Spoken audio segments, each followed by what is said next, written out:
Ada satu pertanyaan yang belum jawab tadi, Ustaz. Ada yang curhat tadi. Iya, yang curhat itu ibu atau mungkin istri yang sudah mendapati istrinya berpoligami. Suaminya berpoligami. Ya, mungkin suaminya berpoligami, maaf. Jadi bagaimana sikap yang harus dia munculkan? Pedih, perih, pahit, namun ya tetap harus satu, sehati. Bagaimana, Ustaz? Saya dulu jawab, Ustaz. Masya Allah. Pelaku yang dia mah. Ini terdakwa.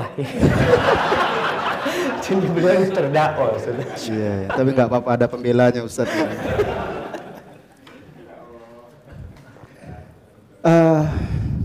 Suatu subuh, baru selesai sholat subuh, ada ikhwan yang nelfonan. Mendadak telepon.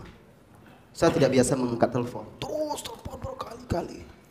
Akhirnya saya SMS, afwan atau maaf, tolong di SMS saja apa keperluannya.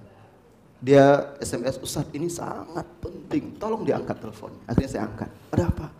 Ustaz, saya minta solusi ini. Kenapa? Istri saya pingsan.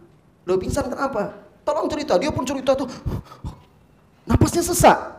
Ada apa masalahnya? Begini Ustaz, jadi istri saya itu kalau kemana-mana ngumpul sama akhwat-akhwat, dia cerita dia sudah siap kalau suaminya poligami.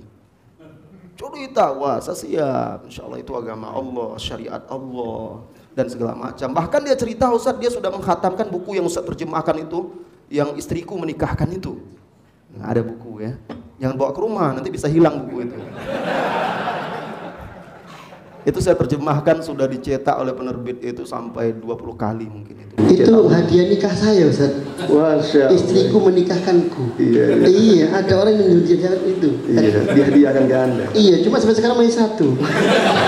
Bukunya sudah hilang mungkin. Nggak ada lah, kita cari. Jadi kata dia, bahkan dia sudah khatam baca buku itu, Ustaz. Kata dia sudah paham segala macam. Terus karena cerita itu sudah tersebar kemana-mana, orang memuji istri saya itu mantap, sudah siap, ya saya cari calon lah. Cari calon.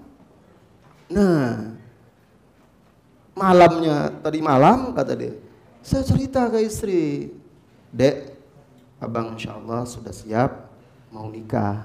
Kaget istri saya, dia tanya, loh sudah ada calonnya? Sudah, langsung pingsan gitu dia. Langsung pingsan. Waduh, dingin, kakinya dingin sama Ustaz. Saya bingung nih. Sekarang dia baring aja, dia sosioman cuma baring-baring aja. Saya bingung mau bagaimana Ustaz, kata dia. Jadi memang berat, saudaraku, berat saudariku.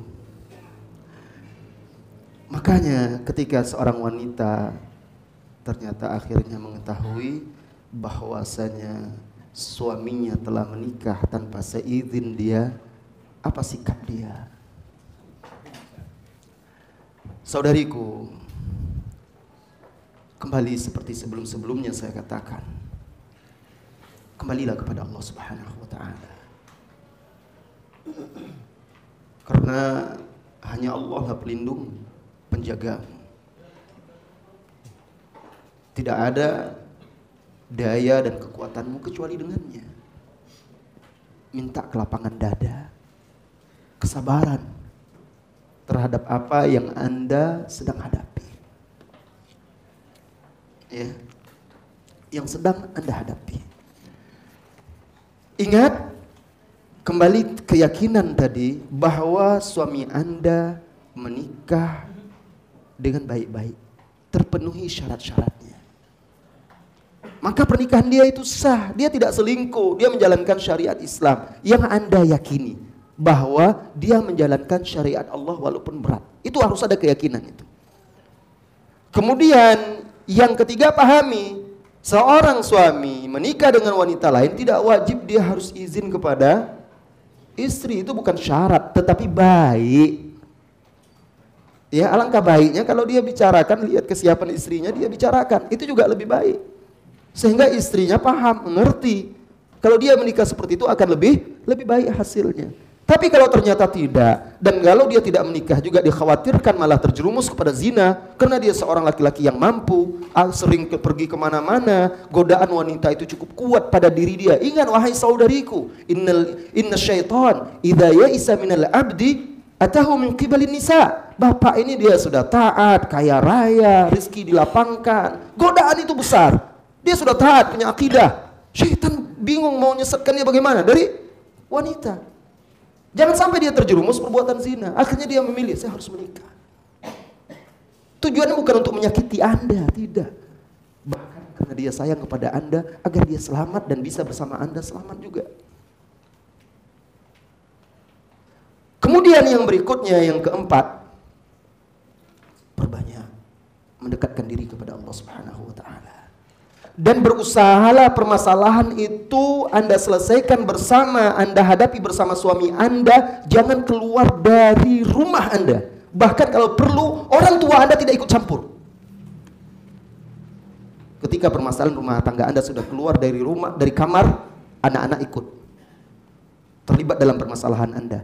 Ketika itu permasalahan semakin besar dan semakin rumit. Ketika permasalahan itu keluar dari pintu rumah Anda, tetangga dan selain, semakin besar, semakin rumit lagi. Maka kedua belah pihak harus bisa membatasi permasalahan itu sebatas di rumah. Selesaikan. Hadapi.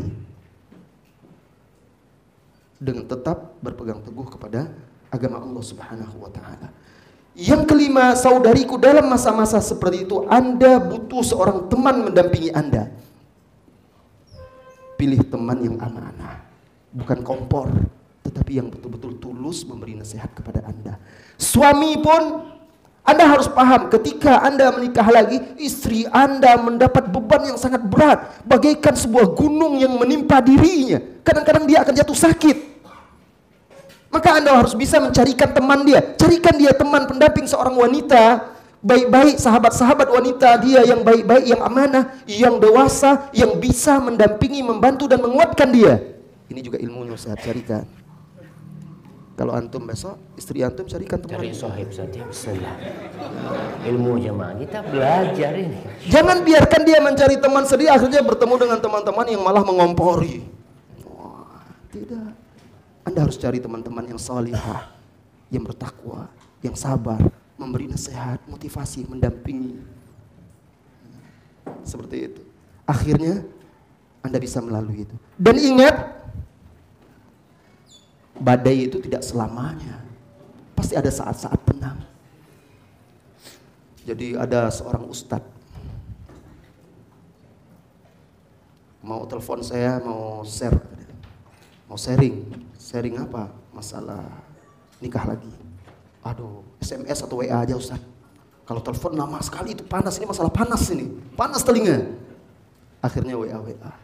Tanya sini. Akhirnya dia tanya, Ustaz, kalau berpoligami itu apakah tipe antum, rumah tangga antum berpoligami apakah tenang-tenang, ada riak atau ada gelombang? Saya bilang, Ustaz, itu pasti ada dalam setiap rumah tangga. Kalau antum cemas dan khawatir berarti Anda belum siap. Nggak usah nikah lagi. Kalau Anda masih mempertanyakan apakah tipe nanti itu penuh riak, gelombang atau tenang, berarti Anda belum siap untuk berpoligami. Anda belum pandai berenang. Anda belum pandai untuk menakodai kapal yang lebih besar. Karena badainya semakin besar. Jadi Anda sebagai istri jangan perturutkan emosi. Hari pertama, kedua, ketiga, sebulan, 2 bulan, 3 bulan Anda sangat berat. Bahkan seringkali cemburu membakar diri Anda. Ketika itu perbanyak berzikir kepada Allah, perbanyak membaca Al-Quran, perbanyak sibukkan diri dengan hal-hal yang positif, ibadah, mendekatkan diri kepada Allah. Hasbi Allah wa ni'mal wakil, atau perbanyak zikir hasbi Allahu la ilaha illahu. Itu akan membantu melapangkan dada kita. Dan dengan kesabaran Anda seperti itu, insya Allah nanti akan berbuah manis. Ya, kesabaran Anda itu akan membawa nikmat dalam kehidupan Anda. Ingat, dengan adanya teman Anda mendampingi suami, Anda bisa beristirahat dari suami Anda. Ada waktu Anda nyaman, tenang, tidak diganggu oleh suami Anda hanya bisa dengan anak-anak.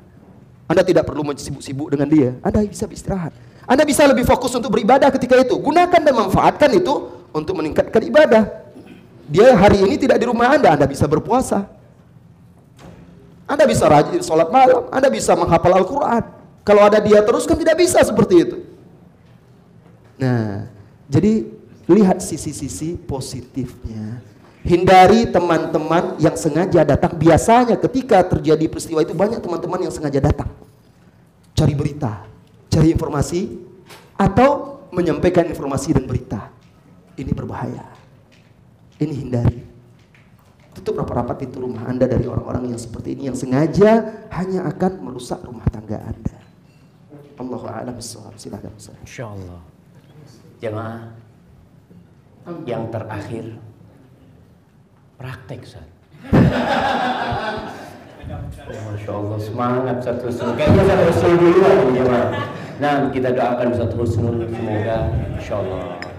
Ustaz, antum mau mengaminkan nggak? Oh, Masya Allah. Siap. Jangan lupa undangannya, Ustaz. Biasanya air beriak kan agak dalam. Tong kosong ngiring bunyinya kan begitu. Baik, kita pindah masalah lain Ustaz. Nah, Tapi sebelum pindah masalah poligami lain, saya mau sampaikan lagi. Saya sampaikan permohonan maaf saya kepada ibu-ibu ya. Karena masalah poligami ini lebih cenderung menyenangkan hati bapak-bapak dan agak memberatkan hati ibu-ibu.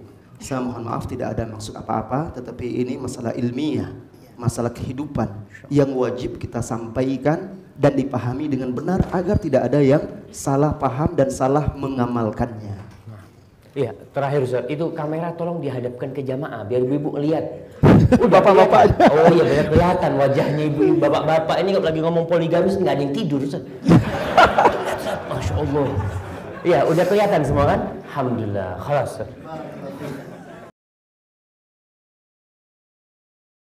تتنزل عليهم الملائكة ألا تخافوا ولا تحزنوا وأبشروا بالجنة التي كنتم توعدون